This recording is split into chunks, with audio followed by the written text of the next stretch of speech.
শেষ পর্যন্ত সৃজনের সাথেই বিয়ে হলো পর্ণার। সম্পূর্ণ জানতে দেখতে থাকো। গল্পের শুরুতেই দেখা যায় পর্ণাকে গাড়িতে তুলে সৃজন আর জেঠি তো গাড়ি চালাতে বলে ড্রাইভারকে। এরপর ড্রাইভার জোরে গাড়ি চালাতে শুরু করে দেয়। আর তখনই পর্ণা বলে, সৃজন এটা কিন্তু ঠিক হচ্ছে না, আপনি কিন্তু ভুল করছেন। সৃজন তখন বলে, আমি কোনো ভুল করছি না পর্ণা, বরং ভুল হওয়ার থেকে আমি বাঁচাচ্ছি। যেটা হচ্ছে সেটা হতে দিন, না হলে কিন্তু এরপরে আপনি বিপদে পড়ে যাবেন। আচ্ছা, আপনি কি সব কিছু ভুলে গেছেন? এই অভিমন্যু একদিন আপনার সাথে ঠিক কীরকম বাজে ব্যবহার করেছিল, আর আজকে সেগুলো সব ভুলে গিয়ে ড্যাং ড্যাং করতে করতে ওনাকে বিয়ে করতে চললেন। এসব কি হচ্ছে পর্ণা? তখনই জেঠি বলে, ঠিকই তো। এই পর্ণা, তুই তো বলেছিলিস তোর এই অভিমন্যু স্যার তোর সাথে ঠিক কতটা বাজে ব্যবহার করেছিল, তারপরেও তুই ওনাকে বিয়ে করতে চাইছিলিস কেন? কিসের জন্য? তখনই পর্ণা বলে, জেঠি তুমি তো খুব ভালো মতনই জানো যে সৃজন বিবাহিত, আর বিবাহিতদের মাঝখানে আমি থাকতে চাইছিলাম না। সুইটি বৌদি আর সৃজনকে একা রেখে আমি চলে যেতে চাইছিলাম, কারণ যতই আমি দত্তবাড়িতে থাকবো ততই আরও বেশি করে সৃজন আমার প্রতি আকৃষ্ট হবে। সেটা আমি কখনোই মেনে নিতে পারবো না। আমি কারোর ঘর ভাঙতে চাই না জেঠি। জেঠি তখন বলে, তুই কেন কারোর ঘর ভাঙবি পর্ণা? তোর ঘর আগে থেকেই তৈরি হয়ে আছে। কথাটা শোনার পরেই পর্ণা অবাক হয়ে যায় আর বলে, জেঠি এসব তুমি কি বলছো? জেঠি তখন বলে, হ্যাঁ আমি একদম ঠিক কথাই বলেছি, তুই আর এসব নিয়ে ভাববি না, তুই সৃজনকেই বিয়ে কর, তাতে কোনো ভুল হচ্ছে না রে পর্ণা। কিন্তু পর্ণা তো আদতেও বুঝতে পারে না কেসটা ঠিক কী ঘটছে। সৃজন তো বিবাহিত, সৃজন যদি এখন পর্ণাকে বিয়ে করে তাহলে তো ঠিক হবে না, তাই পর্ণা এটাকে কিছুতেই মেনে নিতে পারছে না। অন্যদিকে অভিমন্যু তো প্রচণ্ড রেগে যায়। ঈশা অভিমন্যুকে বলে, আমি বলেছিলাম না দত্ত বাড়ির ছেলেরা ভীষণ সাংঘাতিক, ওদের সাথে মোকাবিলা করা অতটাও সহজ ব্যাপার নয়, ওরা ডেঞ্জারাস। কথাটা শোনার পরে অভিমন্যু বলে, সেটাই তো এখন দেখছি, কেন যে ওদেরকে এত ভরসা করতে গেলাম কে জানে, কিন্তু আমি কিন্তু চারিদিকে সিকিউরিটি লাগিয়ে রেখেছিলাম, তাদের চোখ এড়িয়ে যে এরকম কিছু ঘটতে পারে এটা আমি ভাবতেই পারিনি। তখন ঈশা বলে, আসলে ওরা তো সাংঘাতিক, এক একজন এক এক রকমের ছদ্মবেশে এসেছিল।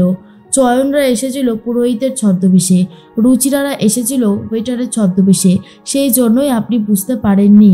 কিন্তু আর কি করা যাবে, এবারে বসে বসে হাত চাবান, আর তো কিছু করার নেই। অন্যদিকে দেখা যায় যে পর্ণা সৃজনকে বলে, প্লিজ সৃজন এখনও সময় আছে, আপনি গাড়িটা থামান, আমি নেমে যাই, আমি আপনাকে বিয়ে করতে পারবো না। সৃজন তখন বলে, আপনাকে আমাকেই বিয়ে করতে হবে। আচ্ছা পর্ণা, তুমি আমাকে একটা কথা বলো, তোমার মনে কি আমি নেই? তুমি খুব ভালো মতন জানো যে তুমি আমাকে ভালোবাসো, তাহলেও তুমি এড়িয়ে যেতে চাইছো কেন? দুজন ভালোবাসার মানুষ কখনো একে অপরকে ছেড়ে আলাদা থাকতে পারে না। সেই জন্যই তোমাকে বলছি, মন খুলে তুমি আমাকেই বিয়ে করো, কোনো অসুবিধা নেই, কোনো ভুল কিছু হচ্ছে না। কিন্তু সৃজন পর্ণাকে পুরো ডিটেলসটাও তো জানাতে পারে না, কারণ ডাক্তারবাবু বলেছে সবটা শোনার পর যদি পর্ণা জেদ করে পুরনো স্মৃতি মনে করতে চায় তাহলে ওর আরও অনেক বড় বিপদ ঘটতে পারে, সেই জন্যই আর কিছু মনে করাতে চাইছে না।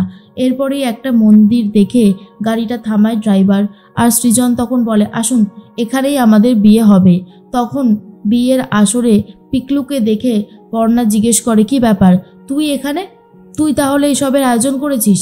পিকলু তখন বলে, হ্যাঁ আমি তো তোর ভাই, আমার দিদির বিয়ে হবে আর আমি থাকবো না, সেটা কি হতে পারে বল দিদি, তুই যে কি বলিস না।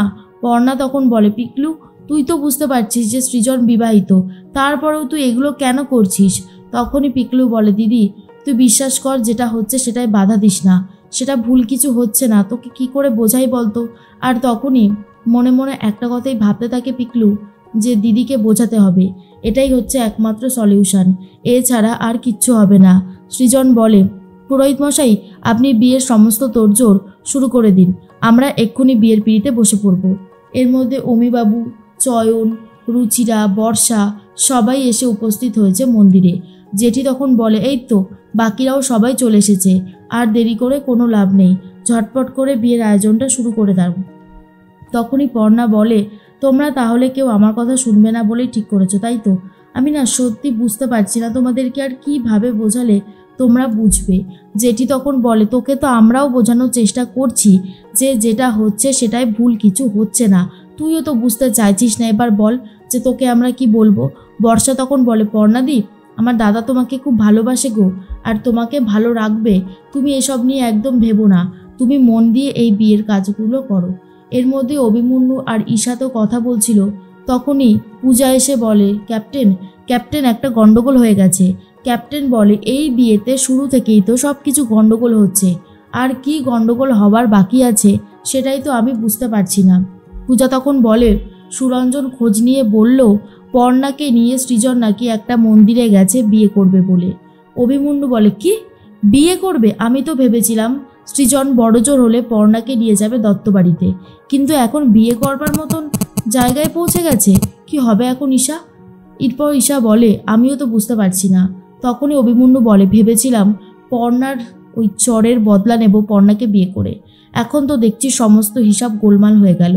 ঈশা তখন বলে, আপনি বললেন না অভিমন্যু যে আপনি একটা চরের বদলা নিতে চান, ঠিক সেরকমভাবে আমিও পর্ণার ওপরে এরকমই কিছু বদলা নিতে চাই।